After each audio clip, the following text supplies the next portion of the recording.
Alright, today guys I'll be showing you how to make a cotton wick for a Zippo type lighter, and really any lighter, and all you're going to need is a pair of scissors, a cotton ball, and a little bit of copper wire, and of course whatever lighter you want to make it in. And so the first thing that you're going to do is you're going to have to unpack, for me, my Zippo, but really tighten this thing in there. There's a lot of stuff. There we go. You can use a screwdriver. Of course, you need something to unpack your Zippo with, but that's kind of obvious. Or I can basically use anything, so no problem for me. I'll just use a screwdriver. I'm a speed tack here. See, there's my old wick. Now, my old wick is actually a regular Zippo one. However, it has gotten too short to use, and I tested this method on some other Zippos, and it seemed to work really well.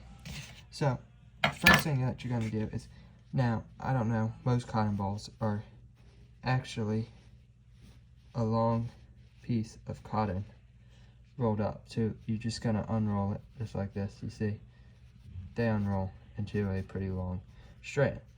Now, after you get that, to the best of your ability, now this doesn't have to be super, oh wait, hold up, skipped a step.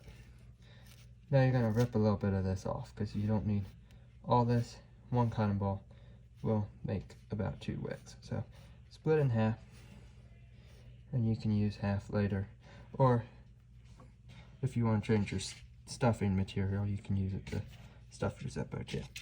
Now, with what you have, you're going to start rolling it, and you're going to roll it as small as you can get it with just your hands, but this, don't worry about it if you can't get it that small. It will get smaller in the next step. Now this makes a pretty long wick, so you can even, once you make it, cut it up, or you can just rip it off however long you want it.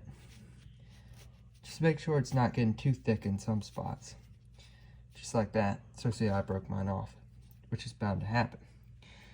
Now, after you get it looking somewhat like that, so you can see it's not tightly rolled yet, you're going to take your copper and you're just going to drag it out a little bit, and then you're going to start up just a little bit, and you start wrapping down like that, and then you'll continue going up.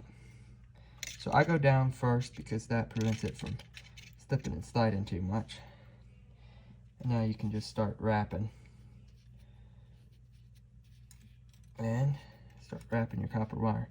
Now, as for your copper wire, it does have to be pretty thin. But the real nice thing about making your own wicks for your Zippo and other lighters is that all lighters have different holes in them. You know, they're different sizes. And this allows you to make them anyways. Because I know this lighter right here has a microscopic hole. I can't find a wick small enough. Now, I've never re-wicked it, but I mean, with use, it's bound to happen. I'll probably have to do it this method. So after you get it like that, you can even probably do a quick tight wrap up at the top. Now, after you get it like that, so you've got your copper wire wrapped up, you can snip your end of the copper wire, and then you want to see it, now it's sticking out right there. I don't know if you can see that. Let me get it focused.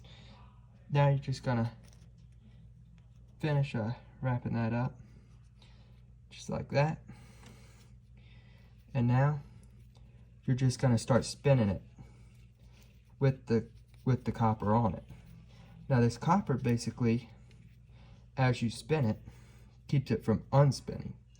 And that copper will just get tighter and tighter as you spin it, creating a, well, small wick. Now you can see, and I'll tell you, these wicks work pretty well. You might be doubting them, but they work. I've got one in this one, and I'll show you when I complete it. But this, maybe it doesn't have any fluid, but you get the point. There's a wick in there, and it will work if it had fluid. But I'll fill this one up in a second. and show you after I re-wick it.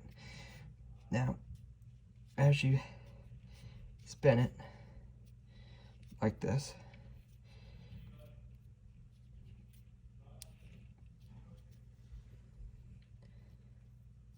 there we go, and that's about done.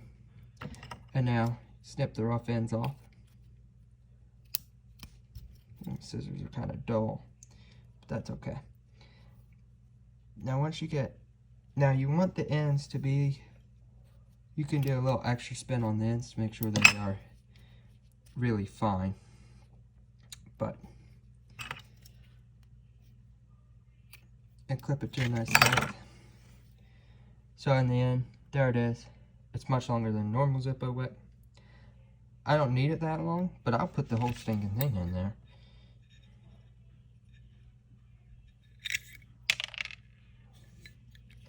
Now I can't see real bright.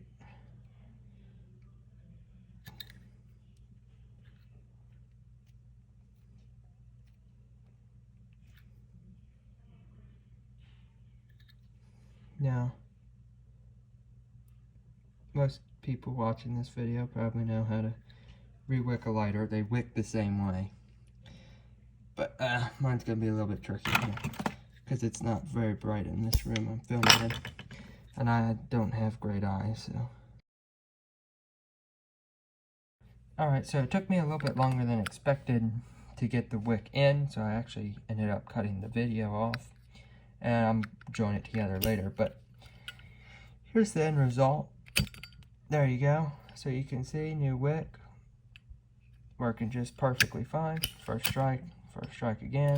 You can see that. You can see it even looks pretty good. I mean, maybe not Zippo quality, but it's not made out of the fancy stuff like this wicking material, but gets the freaking job done. And I'm using cheap Chinese flints too, so there's not a whole lot of spark. Like these flints won't even work with a butane insert. They only work with the fluid type. So pretty good if you are tired of paying for expensive Zippo wicks and you want to make them yourself. There's how to do it.